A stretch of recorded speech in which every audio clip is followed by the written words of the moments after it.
Good morning students. Previous class के अंदर हम लोगों ने मंत्रियों के प्रकार तक अध्ययन कर लिया था। आज हमारा जो नेक्स्ट टॉपिक है वो है प्रधानमंत्री की भूमिका एवं उत्तरदायित्व, उसका अध्ययन करेंगे। देखिए, प्रधानमंत्री जो होता है वो मंत्रिपरिषद और लोकसभा जो है उन दोनों का नेता होता है। मतलब वो राष्ट्रपति और मंत्रिपरिषद के मध्य संचार माध्यम होता है। मतलब कि राष्ट्रपति और मंत्रिपरिषद के बीच एक कड़ी के रूप में कार्य करता है। और प्रधानमंत्री का ये कार्य होता है कि वो मंत्रिपरिषद के द्वारा जो भी निर्णय लिए जाते हैं उन सभी निर्णय जो हैं उनसे राष्ट्रपति जो है उनको अवगत कराए। और संघ सरकार के जो प्रशासनिक और विधायी या फिर कोई भी अन्य प्रस्ताव जो होते हैं उनकी जो जानकारी होती है वो राष्ट्रपति जो है उन तक पहुंचाने का कार्य जो है वो प्रधानमंत्री के द्वारा किया जाता है। इसके अलावा देखो, जो नेक्स्ट काम है वो है विभागों का आवंटन करना। विभागों का आवंटन, इसमें क्या होता है कि प्रधानमंत्री जो है वो अपने जो भी उनके साथी मंत्री होते हैं उनके मध्य में जो भी विभाग होते हैं उनका बंटवारा करने का कार्य करता है। कौन कौन से कार्यालय हैं, कौन कौन से विभाग जो है वो क्या क्या कार्य करेंगे, इन सब का जो निर्धारण होता है वो प्रधानमंत्री के द्वारा ही किया जाता है। और प्रधानमंत्री जो होता है वो कैबिनेट सचिवालय जो है उसके माध्यम से जो विभिन्न मंत्रालय होते हैं या जो विभाग होते हैं उनके बीच में जो भी कार्य है उनमें एक तरीके से एडजस्टमेंट कायम करता है, एक समन्वय स्थापित करने का कार्य करता है। ठीक है। इसके बाद है मंत्रालय जो है उनका प्रभारी होता है। मंत्रालयों का प्रभारी मतलब हेड होता है। देखो, प्रधानमंत्री जो होता है वो वैसे तो क्या होता है, जितने भी अन्य मंत्री होते हैं उनके अंदर विभाग जो होते हैं उनका बंटवारा कर देता है, लेकिन कुछ विभाग जो होता है वो प्रधानमंत्री अपने पास में ही रखते हैं। मतलब कि वो उन विभागों का आवंटन जो है वो किसी भी मंत्री को नहीं किया जाता। और साधारणतः जो भी विभाग प्रधानमंत्री अपने पास में रखता है उसका प्रभारी या उसका हेड जो है वो प्रधानमंत्री ही होता है। ठीक है। फिर मंत्रिमंडल का नेता होता है। मंत्रिमंडल का नेता, प्रधानमंत्री जो होता है वो कैबिनेट की जो भी बैठकें होती हैं उनको आह्वान करना, मतलब बैठकों को बुलाने का जो कार्य है कैबिनेट की वो प्रधानमंत्री के द्वारा ही की जाती है। और बैठकों की जो अध्यक्षता होती है वो भी प्रधानमंत्री करता है। फिर साथ ही साथ वो ये भी निर्णय लेता है कि ये जो बैठकें होनी है इन बैठकों में क्या कार्य किया जाना है, किस बारे में विचार विमर्श किया जाना है, इन सब के बारे में जो भी निर्धारण होता है वो भी प्रधानमंत्री के द्वारा ही किया जाता है। ठीक है। फिर है संसद और कैबिनेट के मध्य की कड़ी होता है। संसद के और कैबिनेट के मध्य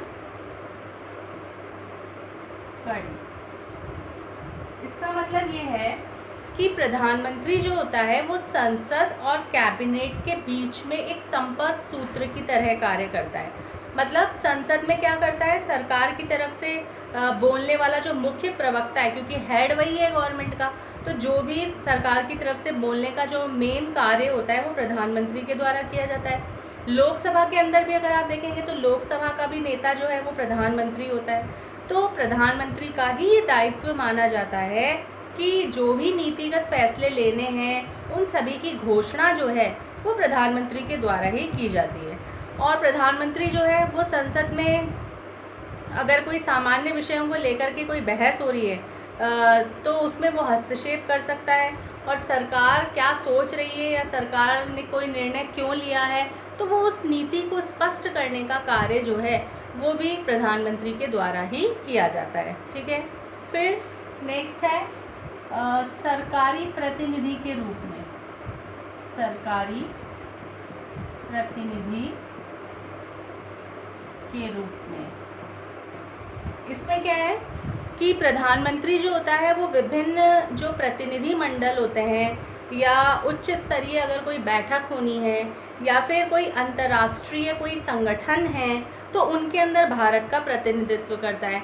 जैसे अभी करंटली आपने कल अगर न्यूज़ देखी होगी तो आपने देखा होगा कि यूएन के अंदर प्रधानमंत्री मोदी जो है उन्होंने अपना भाषण दिया है, उसको संबोधित किया था। यूएन के अंदर अपना भाषण दे रहे हैं मोदी। तो करंटली इस चीज़ से ये पता चल गया आपको कि कोई भी अंतर्राष्ट्रीय संगठन होता है तो उसके अंदर जो नेतृत्व करने वाले होता है वो प्रधानमंत्री ही होते हैं। ठीक है, फिर राष्ट्रीय महत्व के अगर कोई भी अवसर हैं, कोई भी मुद्दे हैं, उन पर आप देखते हो दूरदर्शन के अंदर या रेडियो के अंदर पूरे देश को संबोधित करते हैं। जैसे अभी आप लोगों ने देखा होगा जब अपने यहाँ पर कोरोना संकट के अभी टाइम पर बहुत बार लॉकडाउन रहा है और इस टाइम पर बहुत बार पूरे देश को मोदी जो है उन्होंने संबोधित किया है। तो कोई भी अवसर ऐसा होता है तो रेडियो पर या दूरदर्शन पर, टीवी पर प्रधानमंत्री जो है वो अपना संबोधन देते हैं। ठीक है, तो इस प्रकार से ये इनकी कुछ भूमिका और उत्तरदायित्व हैं। और अब इसका जो लास्ट टॉपिक है चैप्टर का वो है इनकी शक्तियाँ और अधिकार।